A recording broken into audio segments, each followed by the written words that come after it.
Okay, we are live. Okay, today is Tuesday, May 5th, 2020. Are we able to establish a quorum today? Yes, we have member Joan Solu, member Chris Kosteka, member Terry Ennis, member Nancy Dickerson, plus yourself, co-chair or vice chair, Mish Patel. This is my first time leading the meeting, so. There he is. He just got on. You're reprieved. Oh, okay. See, we just did this, set up the quorum, so that's where we're at. You have to unmute. Can you guys hear me? Yep. Okay, thank you. I was having technical difficulties this morning. Okay, good morning. We are being recorded, correct, Jen? Okay, so let me just welcome everyone. This morning is Tuesday, May 5th. It is 9:02. This is a special meeting of the Tourism Business Improvement District Advisory Board. My name is Steve Allen. I'm the chair. Before we get started, if there's any members of the public or audience that would like to call in and ask questions, that phone number is 408-638-0968 or 669-900-6833. And the password is *9 to raise hand for public comment. We had a meeting yesterday with Mayor Heading, and good news is Morro Bay, I believe there was 5 or 6 confirmed cases, maybe 6. Anyway, there's not been a confirmed case in over 2 weeks. So those numbers are fantastic. Talking about flattening the curve, and it just speaks to all the sacrifices in the work and social distancing that everyone in the city has been working on. We've all made a lot of sacrifices in the business community. And I think that just goes to show, the reasons why Governor Newsom is talking about opening certain sectors of business, retail and hospitality, and hopefully we'll hear announcements on that this week. And the city is consecutively working on an opening plan as well. So those are all positive signs, and I know we could use some good news here in the past couple months. So I'm looking at the agenda here this morning. We've established a quorum. I guess there's public comments on items for the agenda. Is that the next step? And actually, I'm sorry, I did not see that member Isaac Sue is also on the call. I did not note him, so I apologize for that, Isaac. Okay. We have Carol who'd like to speak. Okay. Yes, hi, this is Carol Truesdale. I've been here since 1995, and I watch on Channel 20 your meetings, and it's important for me as a citizen of this city to understand the impact to the hoteliers in our city. And also, I was looking at the budget too, and I had some questions as far as consulting services and some trade show space rent and advertising $20,000.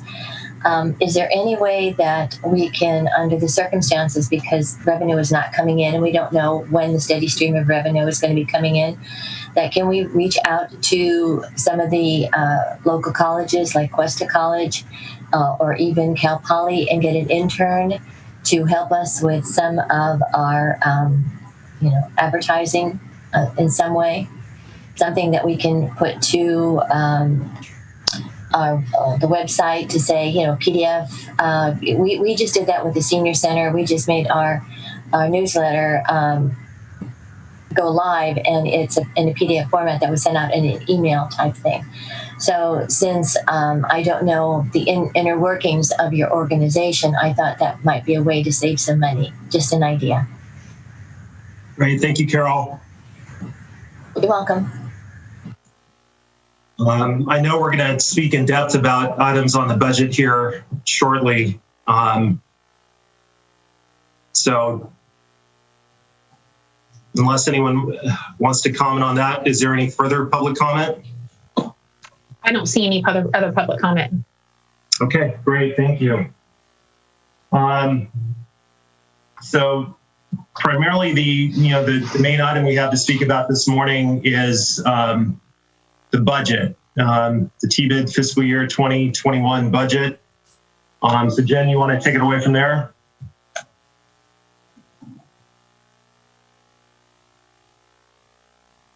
You're on mute, Jen. There you go. Okay. I'm working with two computers because my desktop doesn't have audio, so we'll see how I do with this. So are you seeing my screen? No, let's try. We're not, no. Host disabled, participating. Heather, you have to let me share my screen. That would be AGP. Can you please allow Jen to share her screen? They have those. Okay, features. thanks.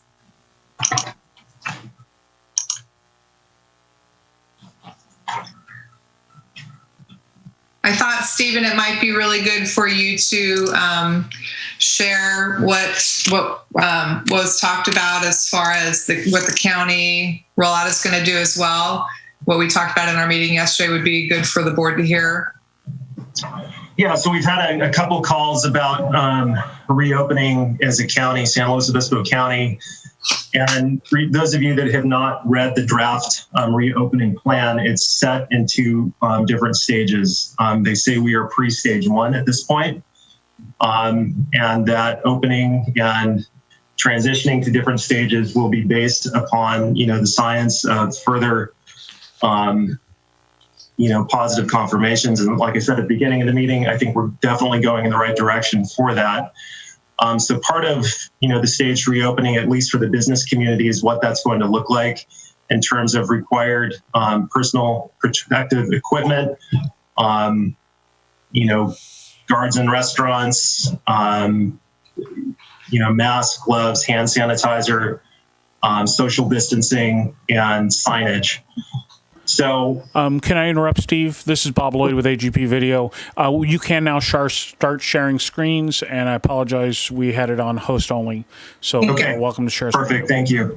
So, as we get further down the road with that, we're going to share in advance as much of the information as we can with the business community, just for if no other reason, so they can get ready for that next stage of opening, because I know we're all very looking forward to hopefully getting as much business in during this remaining spring and summer season as we can.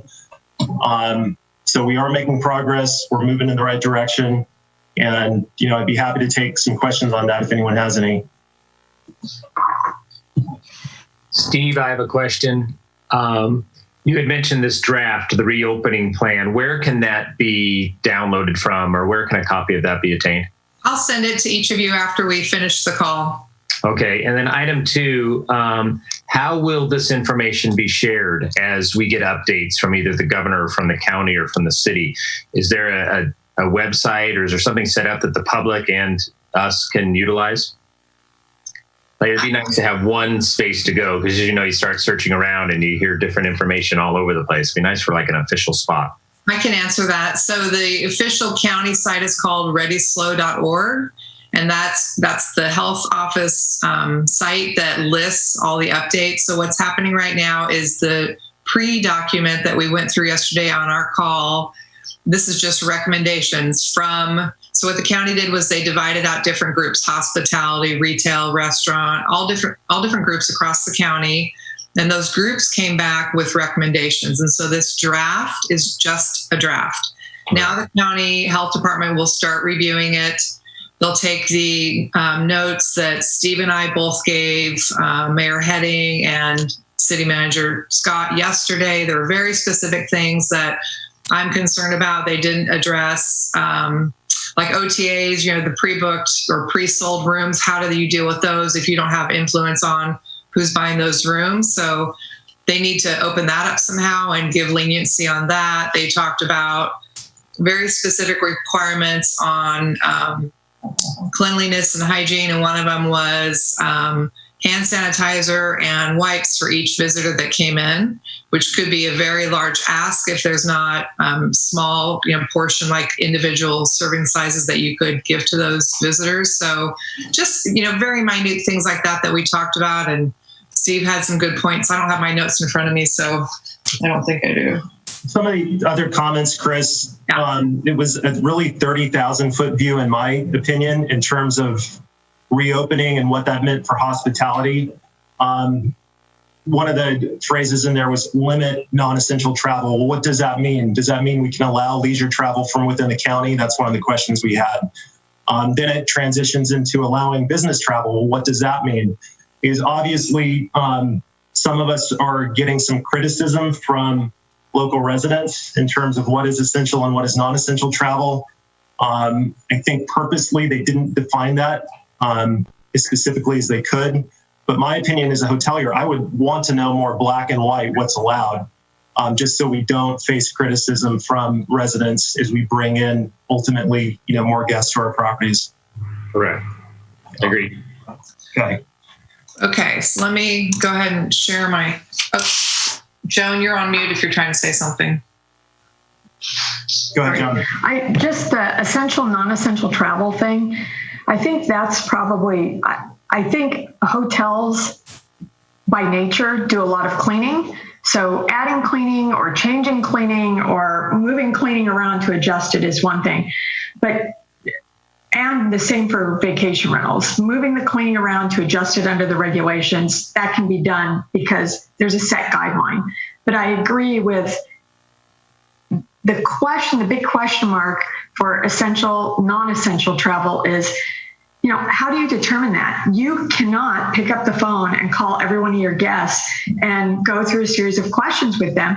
You open yourself up as a business to discrimination, lawsuits, and claims against your business by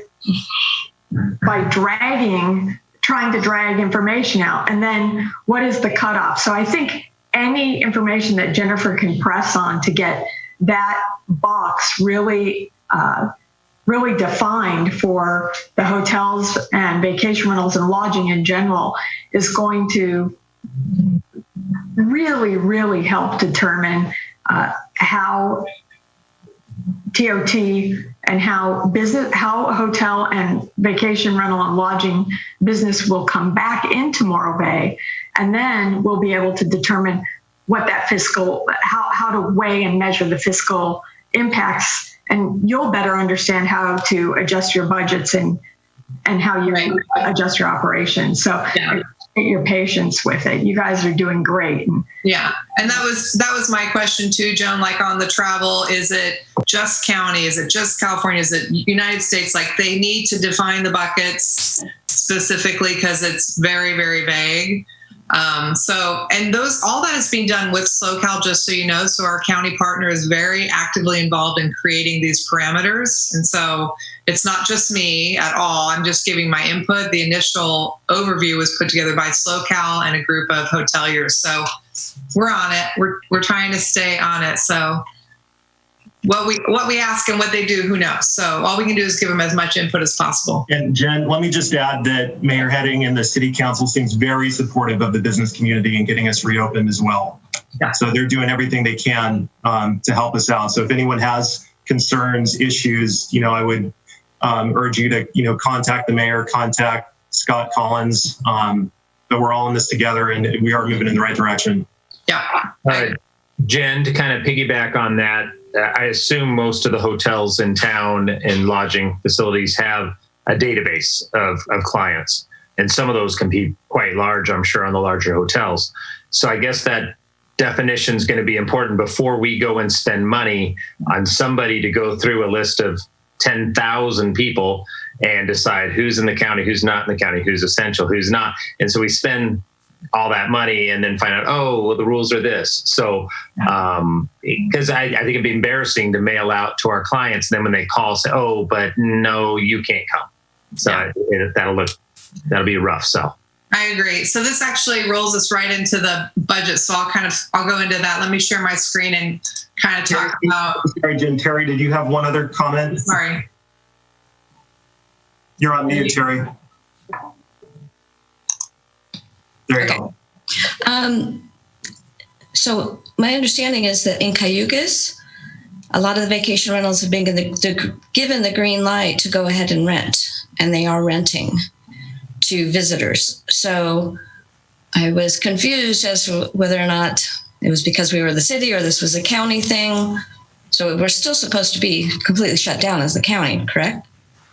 It's not completely shut down. It is county mandate. It's not city. And the county is very clear on their direction as far as you can have people stay sheltering that have, in town, or they are there to help family in town. You can shelter people associated with like hospitals or workers. Like we had a PG&E lineman. That's perfect example of what can be housed. Right. And I've actually had quite a few direct emails pretty much daily asking, is this person okay? Is that person okay? And we're just, I go through them and send them response back. And for the most part, the vacation rental owners have been really great. And they've been really stepping up with who they're letting in. I can't speak for Cayucas, who knows?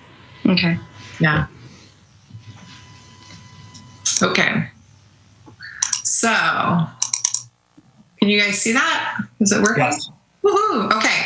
So, just as a start for you guys, so yesterday, I don't know if you heard the governor announce that later this week he's going to enter into phase 2.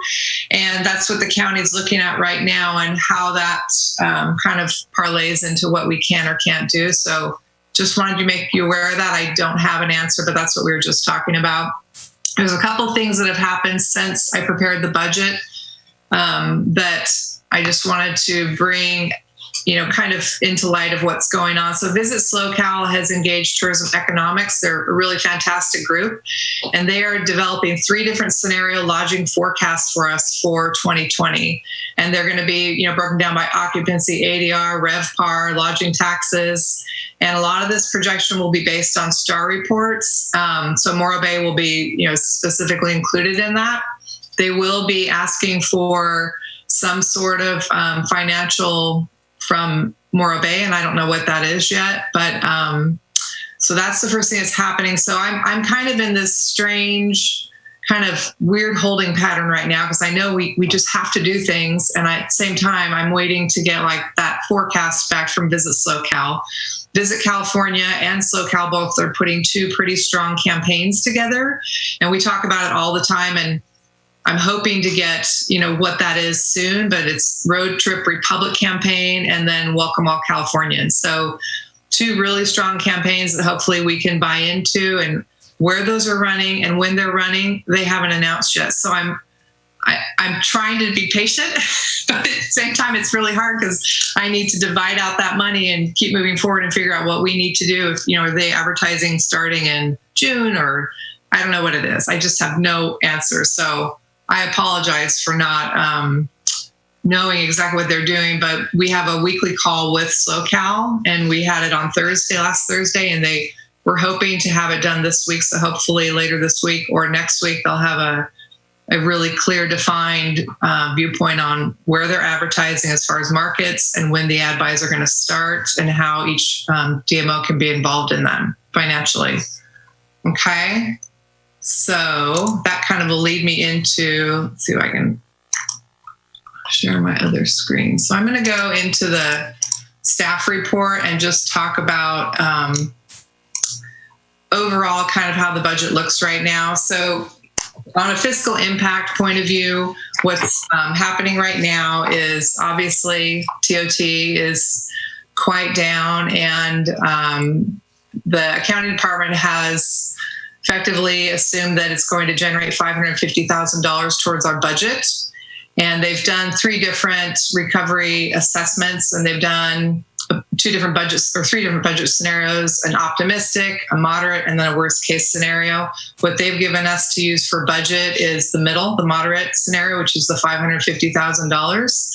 So with that, they're assuming that the transient occupancy revenue is going to be down quite a bit for this next year, and they're preparing us for that.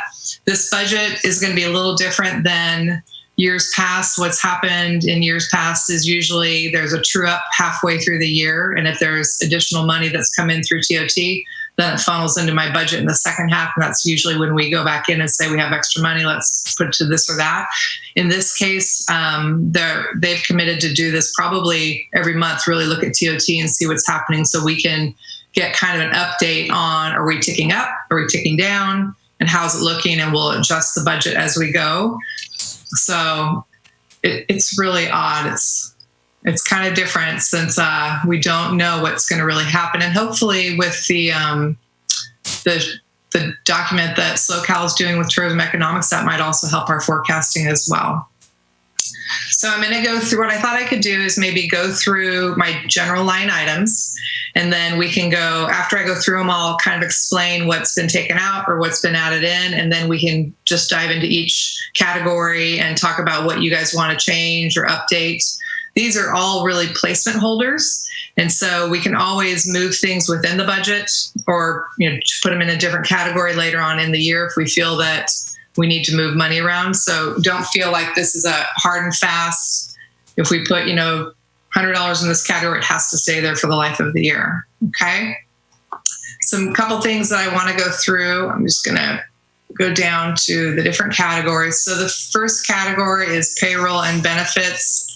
And this includes the layoff of one of the part-time staff members, plus the 5% pay reduction that we did for my position. And I attached the resolution in your staff report so you can see that and how that works. That includes all benefits. So anything that's associated with payroll includes the benefits in that line item. So that takes the, hold on, I gotta turn my page. That takes $29,000 out of budget compared to this last year. Supplies. So supplies are toner for our office, paper for the office. It includes things like the books that I do for all the hotels at the annual meeting, things like that. And so I've cut a lot of that out, and I've reduced that by $1,000. That's pretty lean. I don't know that I can go any lower, but I've done what I can do so far on that. The consultant services, I've pared out what I can out of there. I still kept in our SEO contract. He did go down $100 a month for me, so we have negotiated a lower rate with him. But I also had to add in a freelance artist. Now that we don't have an agency, we will need to do outside services for our creative work for our ads that are running. And so I've put money in there. So that consultant service line item has gone up $2,400. Am I going too fast? No. Okay. The contract services is our fees that we would pay through Mental Marketing for design, public relations, management of all the media buy. So that $165,000 has come out for next year. That's huge. Mm-hmm. Promotion and advertising, that line item has always been our guide that we print and we have in hotels. I'm recommending to not have it this year. It's kind of a secondary need for us. It's once you're here and market that you get it. We do have a little bit of requests that come in through the year to mail them. And we still have 2 boxes here, so we can hold on to those and mail those out for potential incoming guests if you'd like to do that. And just go them in the hotel room. So I'm curious what you think about that. Last year we printed 20,000 of those. So that's taken $12,000 out of that budget line item, the promotion advertising section. Print ads. Last year we did a ad in the sport meeting planners guide. And unfortunately, now with what's going on, that's really obviously something we're not going to do. So that's a $4,500 gain that's taken off of that line item. Community grants. I'm curious what you think about all this. I have a very small placeholder that I put in there, just $8,000. Going back and looking at the current year, just so all of you know, there's some funds that did come back in. Car Show sent back 100% of their grant, so that's gone back into my budget. Plain Air sent back a good portion of theirs. The Kite Festival, the tickets were already purchased for the Kite Flyer, so those will roll over to next year. So that's already done. I think those are the 3 that sent their money back. I feel like I'm missing somebody. I'm gonna have to think about that for a minute. So I've taken $42,000 out of community grants. Put a star on that. I want to hear what you guys think about that. Promotion, media, other. This is where we usually have our passports that we do quarterly, and when we come in and talk about this section, Megan does have numbers she can talk to as far as how they've done with digital this year versus non-digital in the year before. If we go to 100% digital, that takes $7,000 out of that budget. The wine offer promotion other, that category is the wine offer that we've done. I always budget high because we don't know what the redemption is going to be. Last year we budgeted $13,000, so I took all of that out of there. If we want to do the wine promotion, we can do that again, and we would just have to find a place to pull that money from. The trade shows, so I've left this in. Again, I want to hear what all of you think about this, and Scott has approved my travel for this. If we do decide that we want to do this, this would be for IPW next year. This is not until the end of May. So, you know, forecasting very far out, I think by then we're going to need to get out in front of groups and that type of business. So my gut says we should keep it in there. It is a heavy expense. It's $7,200. That includes travel, room, the space in the county booth. The SoCal County booth is quite substantial. One of the things I wanted to mention to all of you that just happened on Friday was SoCal had to lay off their sales manager, Michael Lambolt, which is a huge, huge loss for all of us. I mean, he's really, really dynamic. He's got great connections, you know, worldwide. I mean, they've spent years building that relationship, you know, with all these international travelers. So I'm really sorry to see that go, but I get it. I mean, he was, you know, pretty high ticket, and they're expecting like 15% travel trade this next year. So with that loss, they just could not afford to keep him on. So again, going back to that trade show, we're looking at going to IPW next year, end of May. Michael will not be there, so it'll definitely be different. It'll be more about, you know, growing relationships even tighter than we have before. So that to me, I think should stay in there. And it's also something that we could pause on. We could take it off the budget. And then if our numbers move up mid-year, we could put it back on the budget and get back into it. So we'll talk about that a little bit. The advertising sponsorship, this is my co-op line item that I use for any co-ops we do, whether it's Visit California, Visit SoCal, Central Coast Tourism Council. I've increased this by $7,000. I think we're going to need it. I mean, if we could increase it more, I think we should, but I think we need to have some strong dollars in that line item for co-ops. It's really unfortunate. I don't know exactly what that's going to look like from them yet. So I'm guessing, but I've always felt every year that I never have enough in there just on normal years. So that's why I added more in for this year specifically. Looking at our digital media line items. So this last year with our agency in place, the agency gets a 12% commission on all media that we purchase. So just to kind of break it down for you, the total media budget this last year was $272,000 minus their commission. The actual ad placement dollars were $239,000. And what I'm recommending this year with no commission, so I'll manage it here in-house, would be $224,000. It's going to be a huge undertaking to do it here in-house, but I think right now it's doable because we have such limited amount of stuff that we're going to be doing. Once we get full back up to speed, I won't be able to manage it. I mean, the accounting side of it is what's more time consuming than anything. Processing and reconciling all the bills is a lot of work, but that's a big change for us is the digital media. Out of home is the outdoor board that we have over on Highway 1 when you're coming from San Luis. This is a private board.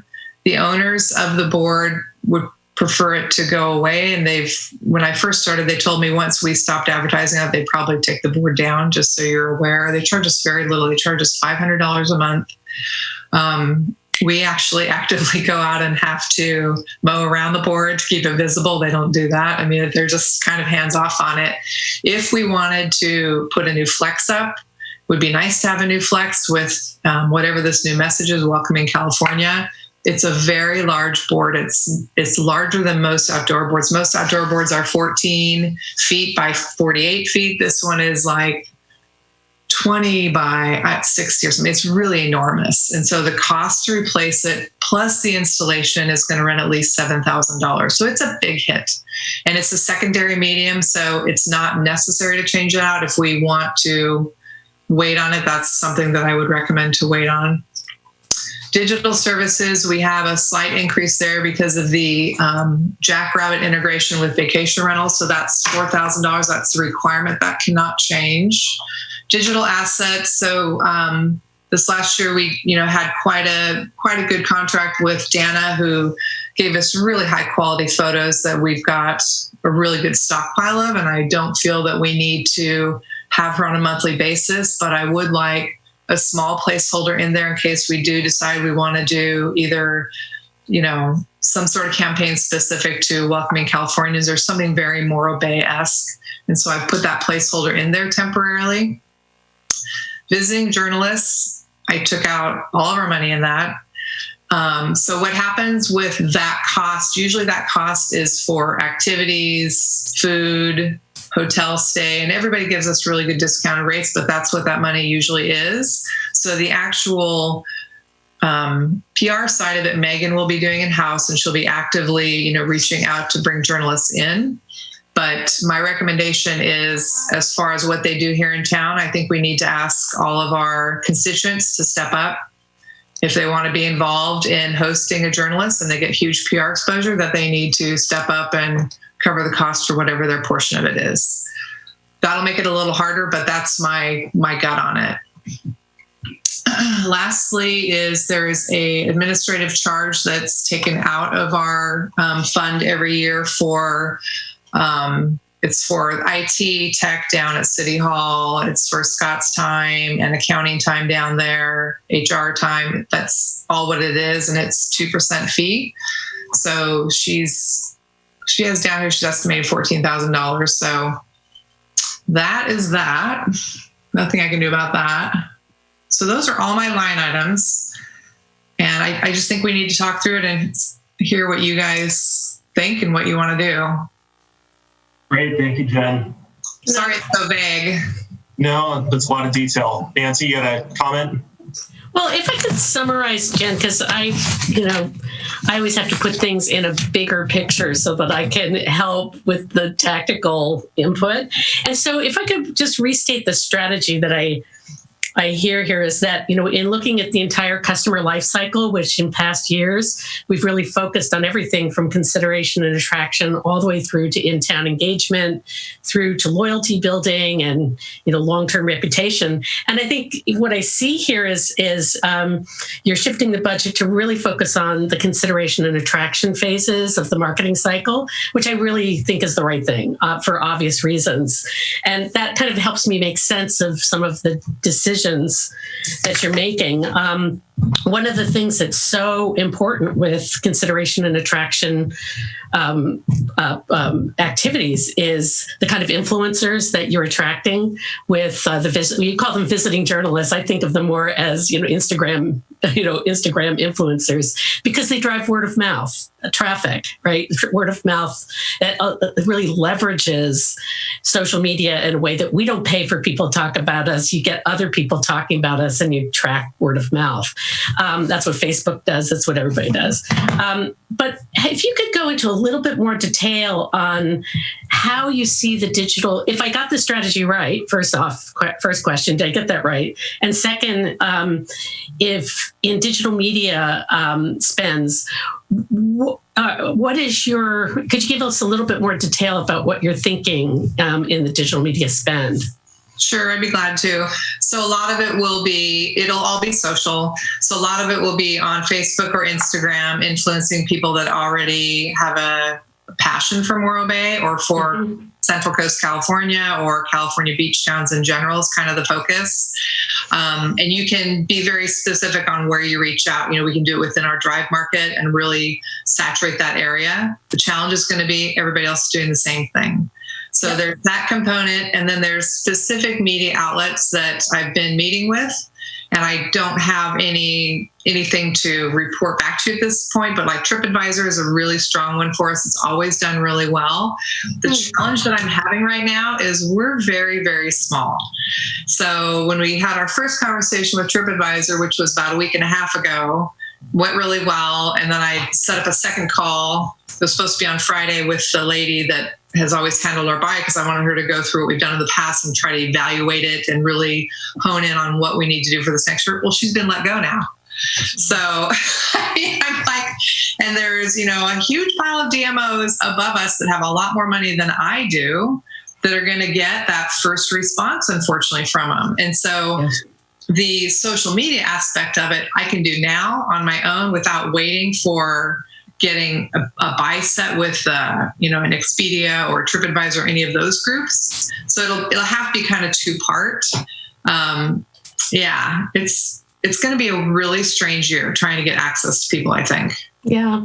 What happened with some things like our Otter Cam or the Peregrine Cam or things like that? Things that drives, I once heard Ariana Huffington say in a meeting, if anyone that's been stuck in a bedroom with a mosquito knows that you can be small and make a big impact, right? And so it's like really looking at what are the things that are truly story drivers that drive word of mouth traffic, and are really inexpensive. So I'd love, maybe this isn't the time to talk about that level of detail now, but I'd love to kind of talk about what are the ways that we're small but we're special and we can drive some word of mouth traffic. And I know that Friends of the Harbor Department is looking at how to figure out how we can do a camera down there. So it is a topic. It's not hot on my list just from a time-wise. I just don't have the physical ability to get into more stuff. I'm trying to do really the instant drivers for getting people back right now. Yeah. Thank you. Thank you, Nancy. Anyone else? Am I on mute? Can you hear me? No. Okay, great. I'll give my 5 cents on a few of these items. Where'd it go? The reducing 7,000 of getting rid of the digital passports. I think that makes sense also. Is it possible to perhaps produce a little business card, size card saying, come visit us on whatever that website would be? I assume we could probably make something ourselves, but each hotel. But if maybe Jen, you could put that together where we hand that out when people check into hotels, we hand them out to tell them, go to this site to pull that up. I think that'd be really inexpensive, I would assume, if it was business card size, but I'll get your thoughts on that. I think the trade show should stay in there. Again, we can adjust again. If we can adjust up, we can adjust down. I think you'd need to make plans to go and have confidence that you're going until we realize there's not enough funds to go, and then eliminate it at that time. So I think you should plan on going to the IPW with the goal of us being back in business as usual by May, and ramp up for next summer and fall. And a visiting journalist, I agree with that also. If our occupancies are going to be as low as projected, I'm an optimist, so I say they're not going to be, but if they're going to be anywhere near that, then there are going to be vacant rooms here. So I think the hotels should be, and vacation rentals, more accommodating to visiting journalists at this time. And I would assume that could work with restaurants and the other amenities in town. So I like your idea of removing that and just challenging us to step up to provide those services for those journalists. That's what I have. Thank you, Chris.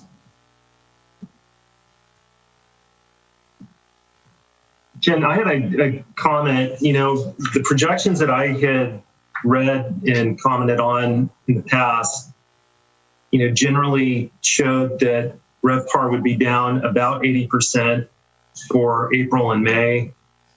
Our 3 properties in Morro Bay, down 72%, 83%. So it's pretty spot on, with the assumption that, the year in all would be down somewhere between 45% to 55% for RevPAR. What is your overall reduction in budget? Do you know? It's about half. About 50%? Yeah. Okay. So that's my only comment. Again, unfortunately, from predictions, it's looking like these numbers are spot on so far. We're very early into this, and hopefully it starts bouncing back. But those are the numbers, the real numbers that I'm seeing. And let me just remind everyone, back in, what was it, 2001? If we go back to, COVID-1, we actually did better in Morro Bay because more people were staying in California and taking staycations and traveling locally. So I do think it's very important that we keep advertising and keep the T-bid functional, to capture that business when it comes back. So that's my comments. Anyone else? Joan? Hi, thank you. Thank you, Jennifer, for going over that line by line like that. That was super helpful. I wanted to say, first of all, thanks to the City of Morro Bay staff, the City Council, and the Planning Commission for taking the pay cuts that they took to help our community. They voluntarily took those and worked through that situation with all the unions and the contracts. And so super appreciated. One of the things I looked at was the secondary chart that Jennifer provided, which is what with bringing in the new workload and then the reduction in staff, what that means and how the time will be allocated. And one of the things that I saw was that the TOT report would be removed from the agenda. I want to make sure that we discuss that later because that's a huge measurement for us, especially if we are removing some of our other contracts that we lost through mental marketing, which was was it called ADARA? I want to say it right, our ADARA measurement. Did I say that right? If we're losing that ADARA measurement, our key metrics measurement is going to be the TOT report. So that's something I'd like to see us discuss as a board. Do we really want to see that cut or do we want to do something else? Because I think that's going to be very important for us. In terms of the budget that Jennifer provided, and I'm sorry, I have terrible allergies, so you can probably hear that in my voice. I do believe that Stephen's right on point with the 2001 comment. When 9/11 happened, I think we had 5 or 6 hotels like you, Stephen. On 9/10/2001, John and I closed escrow on a 100-room hotel in Solvang, which is a 100% drive market. I mean, really crazy. You wake up the next morning and literally it's pretty nuts. So, you hunker down in these hard times and you come together as a community. But in terms of the budget and the drive market and the California, the way we're working with BizLock and Visit California, I think that's great opportunity for those co-ops that Jennifer talked about. And I would like to maybe see a little bit more of the $224,000 media budget really placed for some hard-hitting co-ops so that even though, like Nancy said, we might be that mosquito in the room, we have the biggest buzz. And the only way for us to get that big buzz is to leverage off of somebody else with bigger springs. And, in our market, nobody has bigger springs in the state of California. And then coming up on that, even though I know they're going to have a severe budget cut and the loss of Michael Womble will be felt, the next one is BizLock. And in regards to Michael Womble, I sure hope that he lands on his feet and comes back around, and when BizLock is ready, that he's there for us because he was dynamic, really dynamic. In terms of IPW, I have to be honest with you, I'm thinking a little bit differently on it. I think that BizLock is going to send somebody. It might not be Michael, but they will send a team in there because they have so many hotels that they have to put pressure onto and so many vacation rentals that they have to put pressure onto. And so I really believe that BizLock is going to send somebody. I think we need to find that out. I don't think it's going to be Michael, but they might send another team. And if they are, I think we let them go and represent us, and we take that $7,500, or actually about probably a little more than $10,000 with all the auxiliary travel expenses, and we put that back into creating our buzz, as Nancy said, and getting our buzz louder. So for me, I'm I'm not trying to be argumentative against Chris because I love Chris, but I think that our IPW monies, because our budget is so tight, and I've seen our budget tighter than this before, so we can do this. We can do this if we all work together. I would be for taking the IPW money and maybe looking at the events, because I think that events are going to come back. I think they're going to look different. I think that for sure, avocado margarita is going to look different. How are we going to social distance these things? But I think that once we are up and moving again and all of those cogs come in, it's going to be more important than ever to say, hey, the car show is back this year. It's more spread out. It looks different, but it's back. In terms of cutting the visitors guide, I'm perfectly fine with cutting the visitors guide. In terms of what Chris mentioned about putting a little business card or doing something with that, I could see how Jennifer could tie that into her social media campaign and create a contest where we build followers based on their monthly input on that contest, posting whatever it is, I don't know, photos of Morbe, their kid with a sand bucket, I don't know. But so I would be more apt to take some of the dollars from just a few of them, not a lot. I'm not saying a majority, but there's $224,000 in there.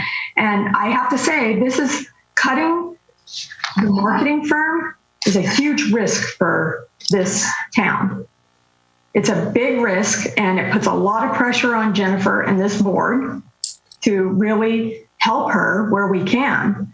I have lived here and I worked in the industry here up until a couple of years ago, the tourism industry, and I have never, since we moved here in 1998, ever seen this community not have a marketing firm to place ads. So this is a real risk that we're taking.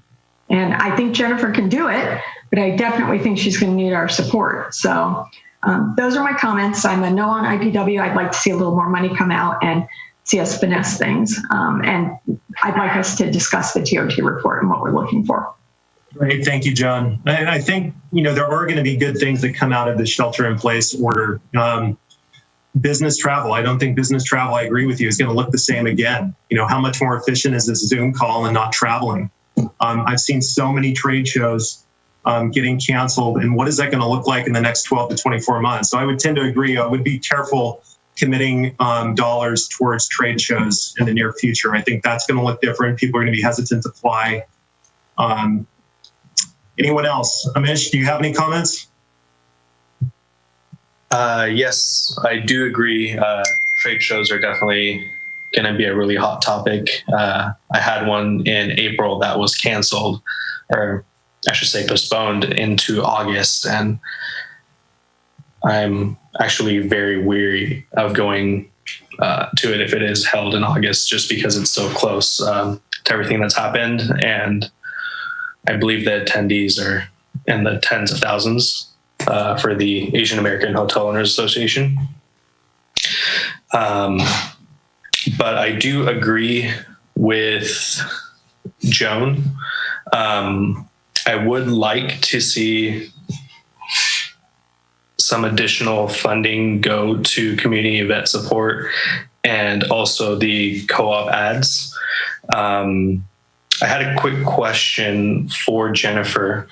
The 8,000 that you recommended for 2021, is that just like 8,000 that we got back from the car show and other events that had returned money, or?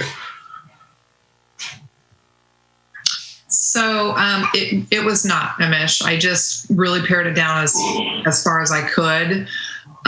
Like the car show is very solvent. They never used to have TBID funds. We started that when the city permit fees went up to help alleviate some of that. So some of the events that are very solid, even Avocado Margarita, I don't think that it would warrant probably community support this next year. Some of them are going to go away. So I don't have a good understanding what that's going to be until we see the parameters. Can I go through a couple other things really fast that you guys mentioned? I wanted to tell you, first of all, the TOT report is not going away. It's the secondary report that Liz used to produce that had the graphs. The standard report that's done out of the City Hall county office will always be done. It's not going away. So you always get 2 reports in your packet. The second one that's got colors on it and bar charts, that's the one that's going away. Just that one. So it'll just basically go back to what it used to always be. That secondary chart was put in by a previous chair that felt we needed to have kind of, a broader thought on how that looked. So that's the only one I'm taking away. I agree. I would love to take money out of the digital spend. I didn't want to do that without talking with you guys. I was trying to be very equal to what we've done in the past. One of the things that we should probably talk about is, do we want to put money into this summer or not? We've never done it. We've always waited because our rooms are usually pretty solid, and we've pressed our money because it's so little into, the shoulder season, going into starting to advertise in August for September and October rooms. So I think that's a discussion point we need to have, figuring that out, and then we can kind of pare down that money from there. The IPW, it is a co-op, just so you guys understand how the booth works. It's a county booth. It's 20 feet long. It has space for 6 people from DMOs to come and sit. So the county sets up the meetings.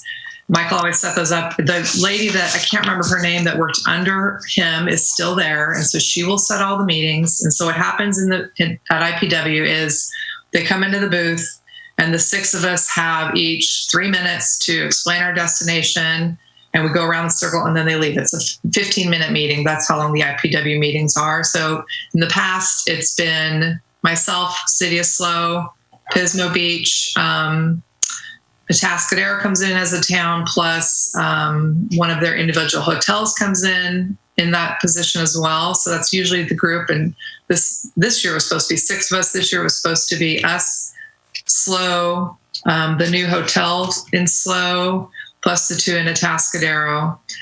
So that's kind of how that works, just so you guys know. And it's nothing that we need to commit to right now. We can leave it there as a placeholder if you want, and we can just see what our market does through summer and then talk about it again. I have no problem not going. So whatever is best for you guys, I'm totally open to. The nice thing about this next year is it is a drive market. It was supposed to be in Vegas. They're going to redo it in Vegas, so I don't have to fly. So that's a really good thing from a cost standpoint. It'll help cost-wise. When I've gone before and it was like in Ohio, the cost is just ridiculous to get there. So that's one thing I want to mention on that. The other thing, just so all of you are kind of aware of my background and kind of where I come from. My life before this was in Las Vegas. I owned an advertising agency there, and we had very large contracts. We booked about $18 million in media every year for Mandalay Bay, Luxor, Excalibur, Green Valley Ranch, all the Station Casino properties. So I absolutely would not be even offering this if I didn't feel confident we would be okay. That's not me. I'm not like, let's just see if it'll work. That's not me at all. I feel very confident in, being able to do this without an agency for a limited amount of time. It's going to be very pressing for me. It's probably going to be 60 to 70 hours work right now, but I don't see another choice. So that's kind of why I've taken that on, just so all of you are aware of kind of what I come from. So hopefully that gives you a little more sense of feeling okay about it. But what else we want to talk about? Jen, thanks for that info. And I think 60, 70 hours a week's a little light. You can set up a little bit. Just kidding. Hey, summer, and I'm thinking outside of ourselves, of our location, but for Morro Bay as a whole, I would assume, and I want to hear the rest of the board's feeling, that summer is going to be key on the survival of some of these hotels. So with that in mind, that would probably be the reason to maybe advertise this summer. That's my initial reaction. I'm going to hear the rest of the board. I agree with what Joan said a minute ago about IPW. That was interesting. So yeah, I don't get any hurt feelings. But I want to hear that. I just thought that summer's going to be really key, because if we lose 30 or 40% of the summer, that's actually a bigger chunk of the annual than if you lost 30 or 40% in November. That's my thought. I want to hear the rest of the board. I want to thank you. I agree with the summer. I think we do need to advertise in summer, and I still am bullish about moving the IPW money. Another reason why I am is because right now there's a travel ban on international travel. And we're talking about a lot of bus groups, right, that come through. There's only, I think, 3 or 4 hotels. There are 3 or 4 hotels in Morro Bay who can take bus groups. And I'm concerned that there's going to be a lot of fallout on the little guy and the vacation rental side of this thing if we don't do some advertising in summer. I'm even for taking maybe that IPW money, $7,500, and pressing summer down with that right now. As soon as we know what the messaging for the springboard is going to be, as soon as Jennifer knows. I do agree with Chris that if we don't get the pedals moving on summer soon, we are going to see some really distressed properties lose control of that distress and sink. So I think that we have to get rolling cautiously and safely, but we have to make sure that once we get rolling, we really, really press down on summer. So I'm for moving some of that, and I'm still for possibly moving some of the or understanding, I guess, better how the Facebook and Instagram drive market and media outlets are going to be used. And in terms to Jennifer's response on TOT, I'm glad that the TOT report that the city does is still going to be coming. The secondary report before Liz produced it was always produced by the board, and it included the STAR report. The STAR report was always a pass-through. The full STAR report, included with the Morro Bay numbers included, was always a direct pass-through to this board. At a minimum, I would like to see the STAR report be a direct pass-through to us. And if the board is willing, I'm retired right now and at home. I bet you can imagine that I'm at home. And I'd be willing to see what it takes to put something very similar together for you if you want it. And then maybe work with one other board member so we can make sure that we're getting the information right and back to you. But I'd be willing to take that on. It doesn't seem like it's a huge thing. It would help staff. So I'd be happy to do that. Great. Thank you, John. And let me just clarify part of the reopening plan, not only for the county and for the state, and you've probably heard this on the state level, it's a dimmer switch. So if, there's a flare up in number of confirmed cases, if there's, God forbid, a second wave or a third wave, we've got to quickly back our foot off the gas in terms of marketing for summer. So we're really going to have to work closely and watch those numbers as well. I agree we need to advertise for the summer, but if they put further shelter in place, we go back to a stage 1, we're going to have to go back to the drawing board and really watch our budgetary numbers. Isaac, did you have any comments? I kind of agree with the decision to start our own advertising. I've always felt, I always felt like I never really saw the impact of mental marketing. I only heard about their campaigns and stuff during the TBID meeting. So I think that we will be okay letting Jen take a hold of that. And I think, it'll be valuable to see what she can accomplish on her own. Great, thank you. Any other comments, questions for Jen? Terry? You've got to unmute, Terry. There you go. Okay.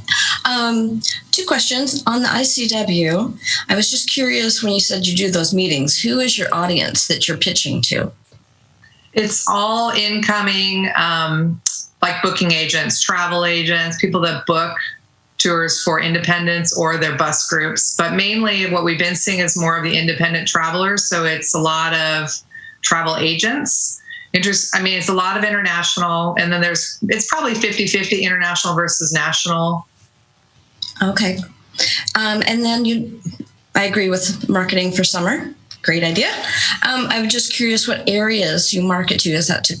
Would you focus on California, or what would be your target area? I think that'll all come from county and governor on what he allows, to be honest. I don't think it's my choice.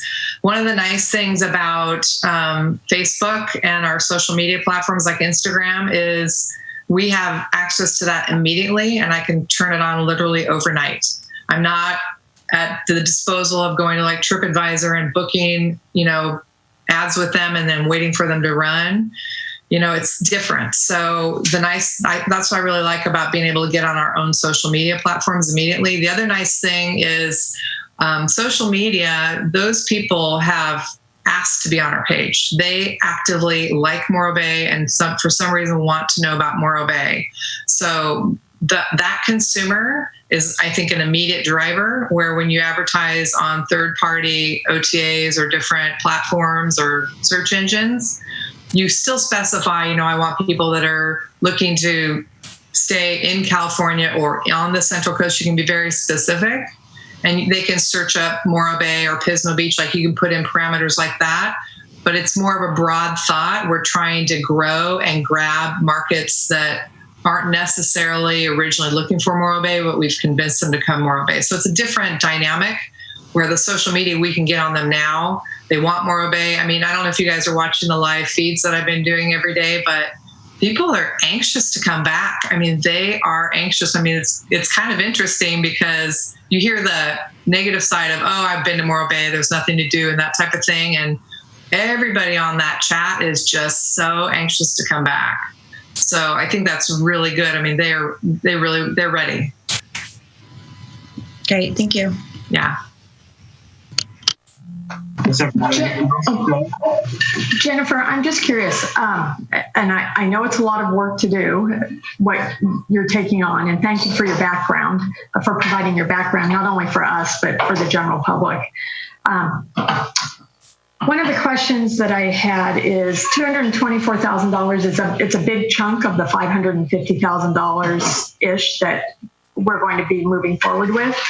Will you be providing an actual marketing plan for that to us once you know what the jumping off points are? Usually in our budget cycle and in our TBID, hey, I'm live, guys. In our TBID annual report meeting, usually Mental Marketing or whoever the marketing firm was provided us with a future marketing plan. That way the hotels could see and leverage what Morro Bay's marketing was going to be. So in other words, if there was a digital media push in Bakersfield in November, they could also do the same thing to their Bakersfield guests, right?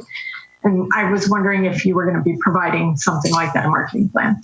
I definitely can. I don't have a problem with that at all. I think it's going to be a timing issue because as soon as they say go, we need to go that minute.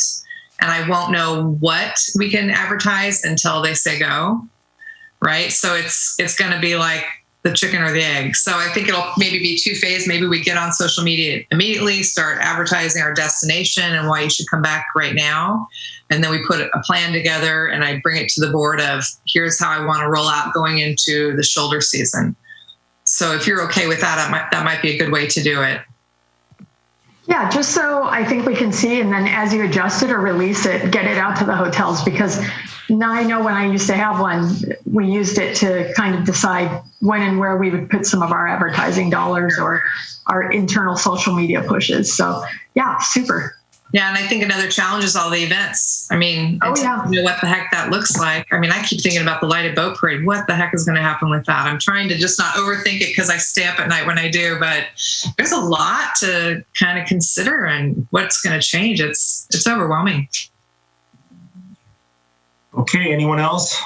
Questions, comments for Jen? I wonder if Megan wants to talk about some numbers. Do you mind, Megan, talking about some of the things that have kind of what we've seen like with the passport and the wine, so we can either check those off or add them in or whatever you guys want to do? Yeah, of course. Can you hear me? Yep. Cool. So as far as the wine promotion goes, we had almost 700 bottles, 663 bottles of wine redeemed last year. And it was about the same number for the year previously, so for 2018. So at a cost of $5 per bottle, it cost in 2019 $3,315 in total. So that's obviously a little bit different than what was budgeted for, but we do also have to take in consideration that the VRs are now a part of the process. So when we initially ran the numbers and used the percentage of redemption to occupancy for hotels and then translated that to VRs, we're looking at a little over $4,000 if it would be similar to last year. So I don't know if that's something that potentially we would want to do in terms of seeing any benefit to the wine promotion, how we all feel about that. And then as far as restaurant passports go, the digital version for this past year got over 1,000 downloads versus the physical passport the year previously got 376 redemptions. So clearly when you do the digital, people are jumping on board way quicker on that and are definitely interested. The spring passport is a little bit harder to kind of analyze, only because we were less than a month in when kind of all of this started. But from the restaurant passport, it seems like the digital would be potentially the way to go, depending on how everyone feels. And the digital passport grows our database, which I like too. Yeah, we got over 180 emails from the restaurant passport. Something we also might want to talk about is from the board is not only the wine promotion, but do you want to do anything like that, whether it's wine or something else, where you're giving something physical or a discount to incoming guests to influence them? It's very hard to deal with, money, as far as doing a discount like that. That's a really hard thing to do. I know that City of SLO does a $100 gift card for people in October. It does really well for her. The challenge that I see with it is they can take the card home. I mean, there's no way to control they're going to use it in Morro Bay or they use it in SLO. So, but there are things like that. I think we might want to talk around the table about that a little bit and see if there's any interest, or the wine, do it again, or whatever you guys want to talk about. Jen, I'm thinking in this market that we have and these reduced budgets, that perhaps those responsibilities have to fall on the individual businesses and what promotions they might want to give to their individual guests. I don't think the budget's there to do that. And that being said, in this same market, it might be worthwhile to reach out to the wine promotion people. You might be able to get free wine in this situation if it was tied to a winery or a location, to where it does bring clients in, it brings people into the location. So I think there's a possibility for that. But if it costs, I don't think it's really in your budgets this year to do that. And we just put that on the individual business owners. Like that. We do get free wine, just so you know, for our visiting journalists. We have an alliance with Edna Valley, and they give us a ton of wine. So each journalist gets 2 bottles coming in. We don't pay for it. Right. So there might be an opportunity. There's only 663 bottles. That made me realize that some winery or some location might see the value in that.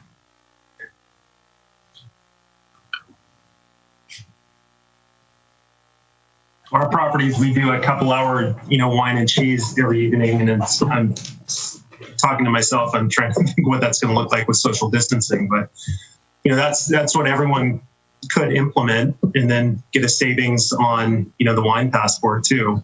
I agree with Chris. I just think this is scorched earth budgetary numbers at this point. We just need to save wherever we can.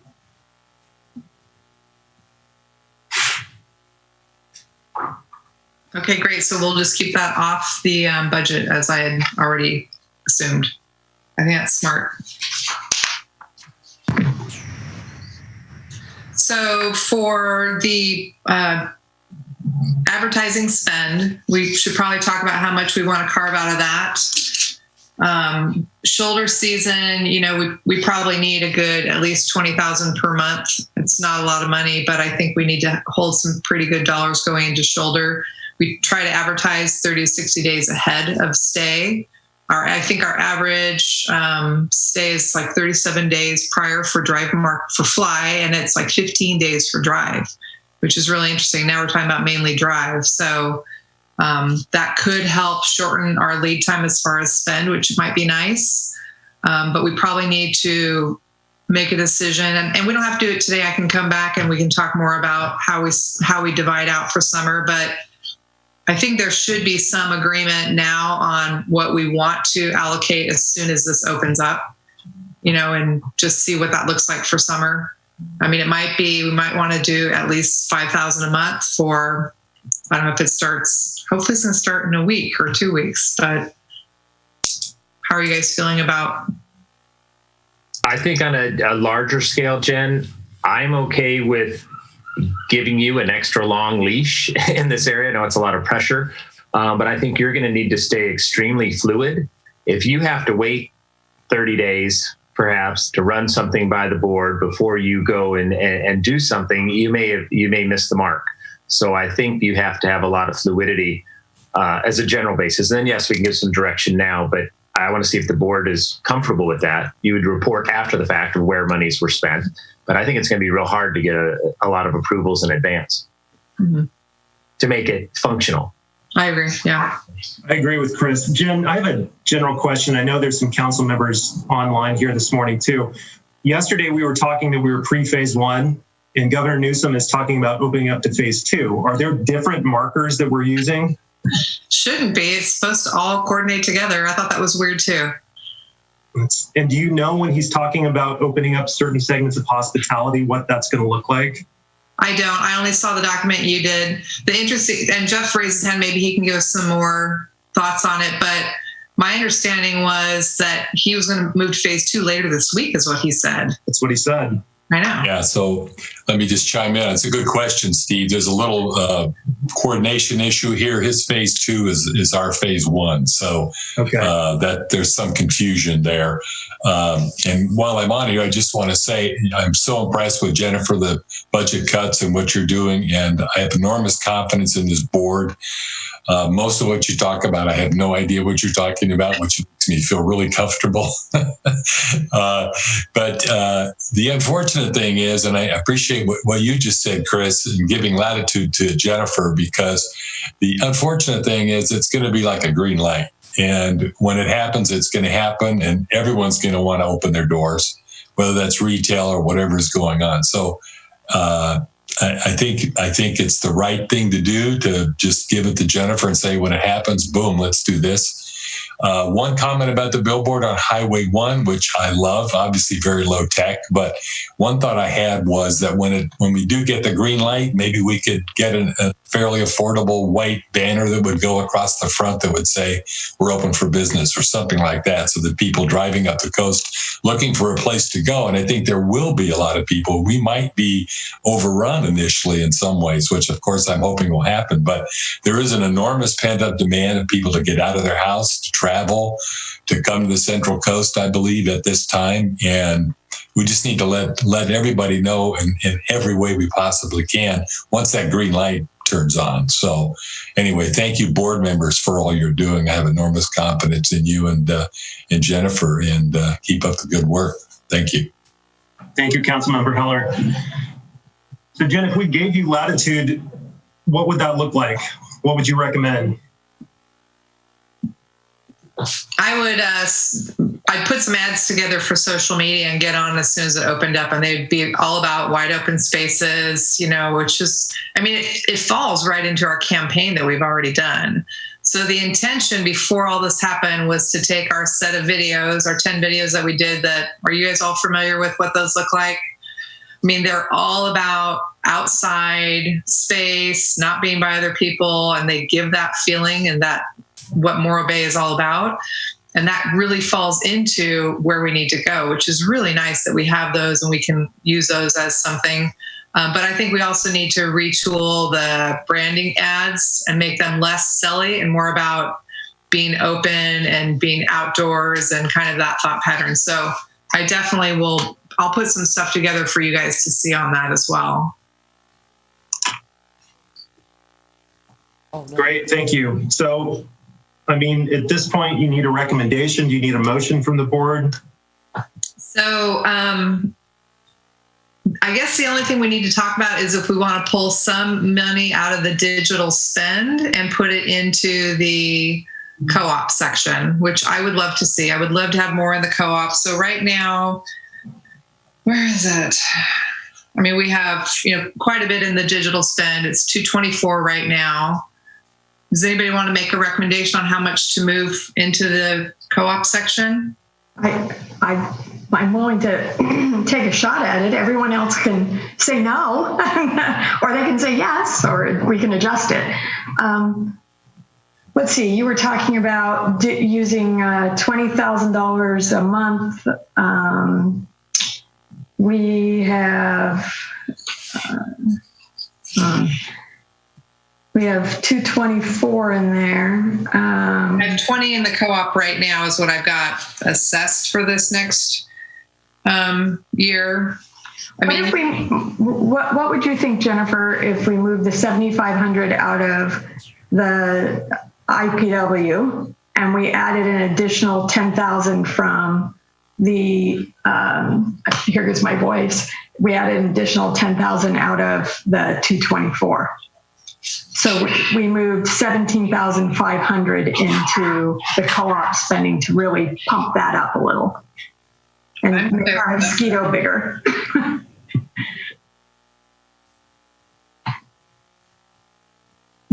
Would that be doable? Was that something that would be helpful, or do you need more, do you think? I think that would be fine for now. And once we get all what those co-op things look like, I can come back and talk to you more about that.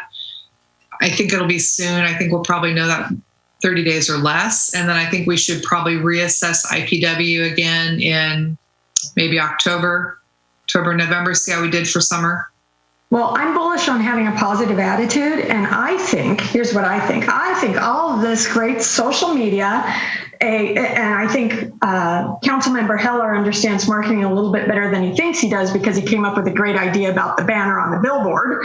So an inexpensive solution. I think that we are a fabulous destination. And I think people are just going to come back here, social distance correctly, and have a really comfortable stay. And Jennifer's going to make a big impact. And in the spring, I think we're going to have a little bit of budget overflow, and we're going to be able to make the difference up and get to IPW then.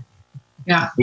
Jen, in the past, using just some rough math, you had a budget of X, and you divided that, I'm going to say, by 9 months, roughly, more in shoulder season and more in spring, maybe less in winter. But you had a theorem that you worked with. I think now you just have to use that on a 12-month scale with your new budgetary numbers. And that can probably give you a rough number of what you can spend in the summer. Mm-hmm. That didn't make sense. I can write something up. I do math better in my head than I speak it. But you're on a 12-month scale instead of a 9-month. Does that make sense to you? Yes. Good.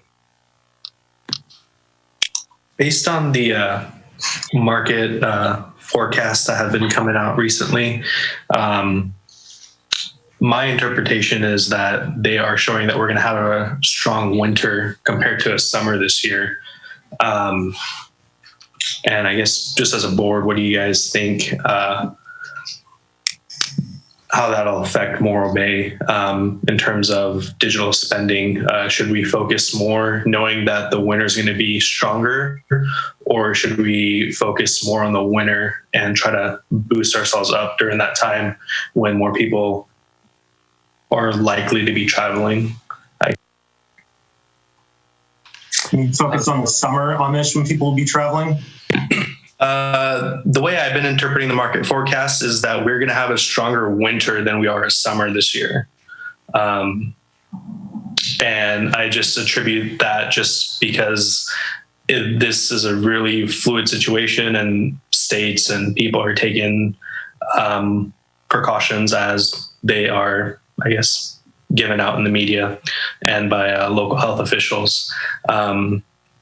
Especially with the international market not being able to come into the U.S. and travel, that's going to contribute a lot to the decline in tourism this summer.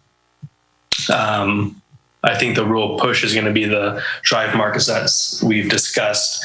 But kind of moving into the winter, I feel more people are going to be comfortable leaving their homes and traveling just as time moves forward from this and the state starts to reopen.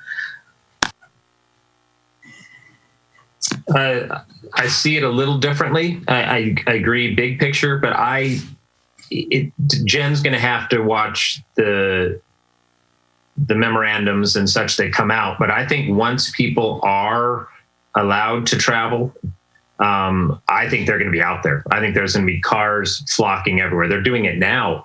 Like I said before, out in front of our hotel, there's just cars. People are driving around just looking for things to do.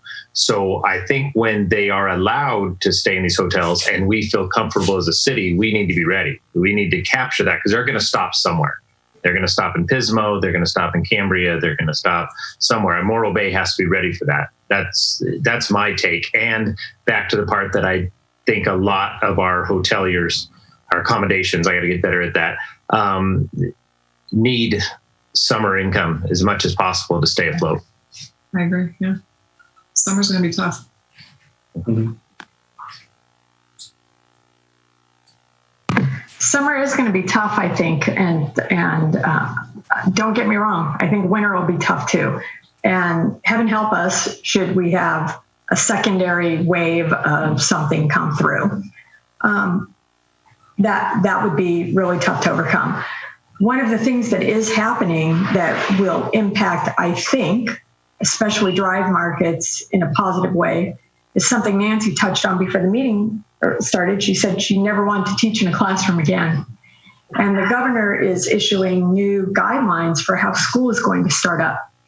I have a friend whose daughter is in a master's program, and they were contacted by Cal State University Fullerton that they would be doing all online classes this year.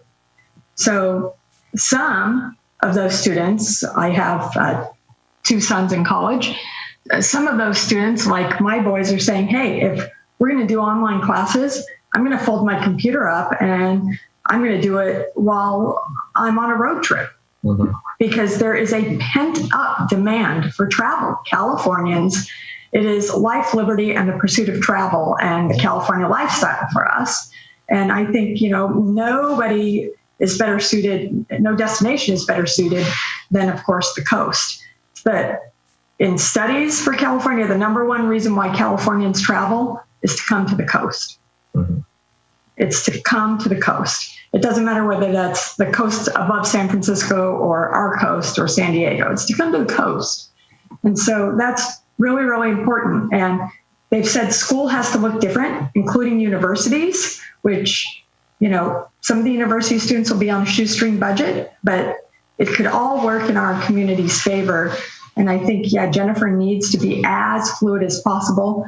But I think we're, back to the budget. It's putting more money into the co-op and what exactly we want to do. And, what our decisions are very important. They're going to impact this community fiscally. So we need to make sure that we make sound decisions so Jennifer has lots of room to run with. John, do you want to maybe put your financial recommendations into a motion? Let me pull up the budget. John, you want me to let me pull up the budget so we can look at what I changed, okay? Oh, okay. Hold on. Okay. You guys see that? Yes. So it's this middle column is what we're talking about as next year's recommendation. So I took out the trade show space. I increased our co-ops to 27,200. That's all the trade show space plus, and then I lowered this. This is the digital media. So I took 10,000 out of that. Okay. And then I pulled out down here mileage, travel, and travel expense. So that takes us to 549. So we still have some more money in there but I think it's fine where it is. So. And Jen, my thought would be, if you see some incredible co-op opportunity, that most likely you come to us and say, hey, let's pull it out of digital media and put it here because I have this opportunity. That's probably the only other place you're going to be able to take money from this upcoming year that I can see. Yeah, for sure. Kind of those two are going to have to work together, and you'll just have to direct us as to why you might have to shift from one to the other of those two columns: advertising, sponsorships, and digital media. I agree. And same thing, like if you want to do a banner on the outdoor board, which I think is a great idea, I would probably pull that out of digital to put on a small flex. It might be $1,000. It's more getting the darn people out there to put the thing up that's the bigger issue. I mean, it's nobody wants to go out on that property. Well, you might find that there's pent up demand for that now. So, and unfortunately, that it's going to be different now that I'm doing it in house, because before, third party, Marianne could hire somebody and I didn't have to deal with, insurance or anything like that. It went under them. Now, if I hire somebody to go out and hang a flex, they have to be city approved, a city vendor. And I mean, that's going to be the tough side of what I'm doing, is getting people under contract, making sure they're set up right. Where before I used to let that type of stuff, I could move it faster because I could do it under mental marketing. So, but I'll figure it out. We can get a hammer for Scott Collins and send him out there to put the banner up. Yeah. Hey, volunteers used to do it. My husband did the weed whacking out there for years, Stephen. There you go. So, when you said that there was a couple of extra, I think, well, a little bit of extra money were your words. There's a little bit of extra money in there somewhere. What is that little bit of extra money? How much is that? $50. It's $50. Holy! Maybe that's Chris's business cards. It's Okay. $800. It's nothing. We'll just leave it there. Yeah. All right. It's Chris's business cards if he prints them himself. Yeah. Right. It can't go through the city, right? Yeah. His business card promotional program. I can increase my supplies, which I could do those cards under there to $3,000, and then that would get us about right on that if you want to do that. Okay. For Chris. Just speaking of the business cards, did we not have the little cards this past for the spring passport? Yes, we did. We did them afterwards. I think we did them 30 days into the promotion, and then unfortunately, world collapsed. So who knows? But Chris, you had them at your front desk, right? How were they helpful? I can honestly say I do not know. I don't remember seeing them. Hey, my mind is foggy after all this. Megan, can you give us opinion? I don't know, because I don't know what it would have been without them, I guess. But yeah, we created them, handed them out to all the hotels.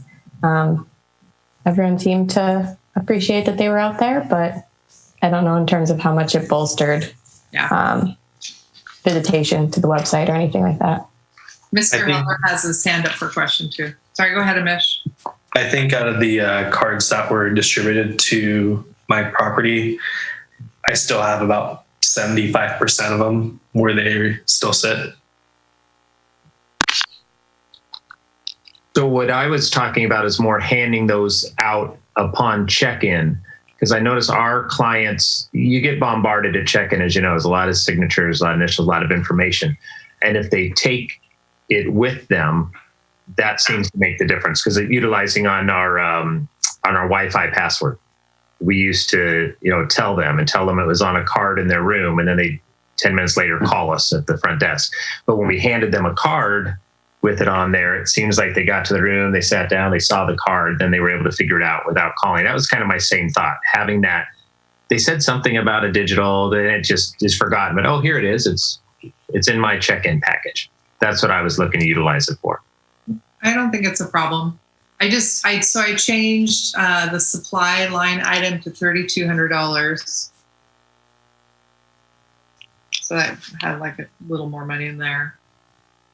Okay, we removed the trade show space rent, advertising sponsorships. We moved up to $27,200. Terry, you had a comment? I'm sorry? Jeff Heller did. Oh, I'm sorry to go back to the banner thing, but since it was my idea, I'll work with Scott Collins to see if we can get some volunteers to install it. So if you can handle getting it made, we'll get it up. Thank you very much. And then, sorry, Terry, you had a comment? Yeah, I was just going to say, is there a way of distributing those cards to the vacation rentals as well? So I think we do have to. So here's one of the things that's off the list is we are no longer be doing deliveries to anybody. That was a very time consuming thing. We'd take everything out to everybody.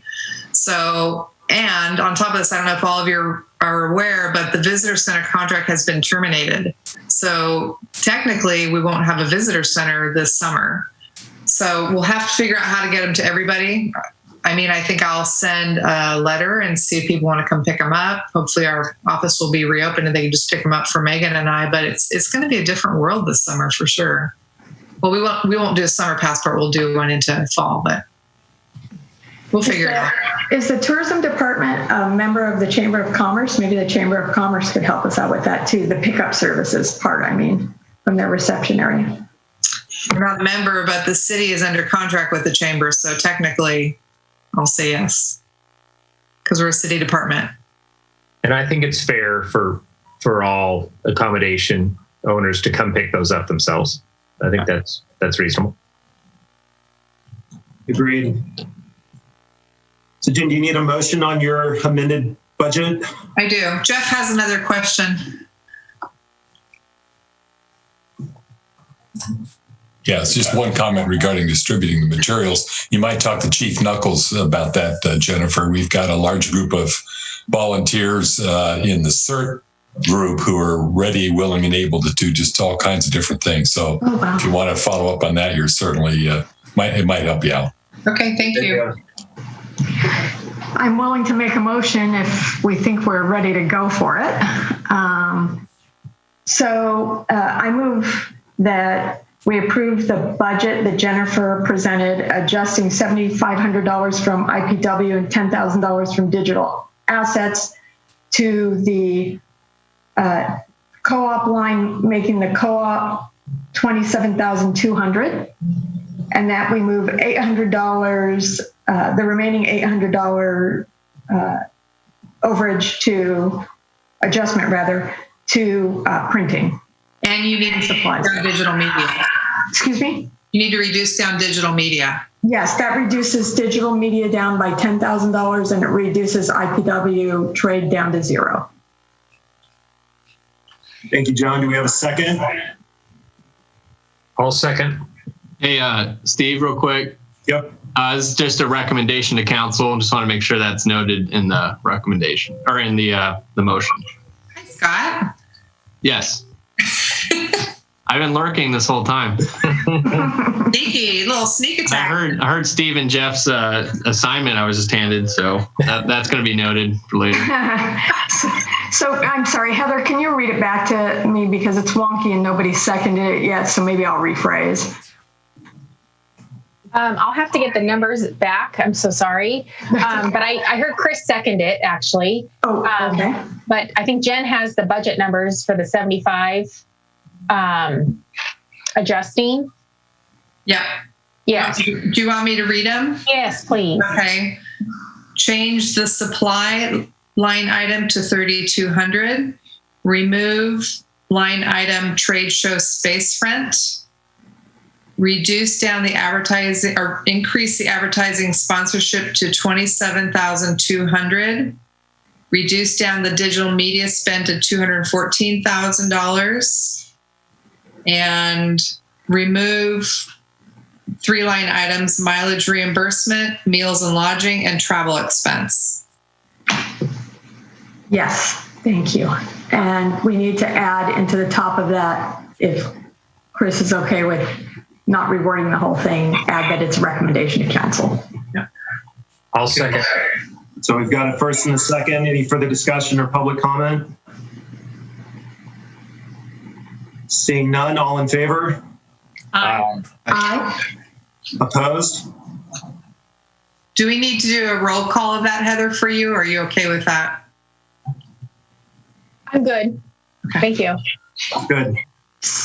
So now can we discuss really briefly the TOT, doing something with the TOT, making sure we at least at minimum get the STAR report pushed through to us so we can see how we're doing against our comp set, our county comp set.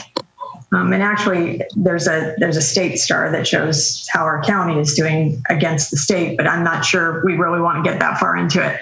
I'm more interested in the county comp set for lodging. I know that it doesn't, in my mind, it does not reflect vacation rentals, Terry, but what it will do is show you similarly how the destination is being compressed and how we understand how that spills off onto vacation rentals and camping. So I think it's really important that we have that information. So let me maybe have a little bit of that conversation, because it's in our the adjustment to take that out is in our packet here. So what do you all think? So we do get the county STAR report. Every hotel and VR should get it from the county. They send an email out weekly with the STAR updates. So I can just start adding that into our TBID packet. It's not a big deal. Right. My understanding is we're having everything the same. We're just not having those graphs and charts. We just have to read the actual numbers, which yes, absolutely fine. Thank you. There's an interesting comment that came up in the meeting yesterday that RVs are actually considered camping, if I'm not mistaken. And so they would open up at a different phase than the hotels. Oh, okay. I just want to make sure that we're able to discuss that information. If we don't have it included in our packet, we can't discuss it. It's against the Brown Act. And it's super important for us to have measurements. Like I said, with ADARA going away, I mean, we loved that ADARA information. It really, helped us. But yeah, now we're not going to have it. So we have to look at the arsenal that we have and really digest that information. Great. Okay, thank you. Anyone else have anything? Jen, we're good?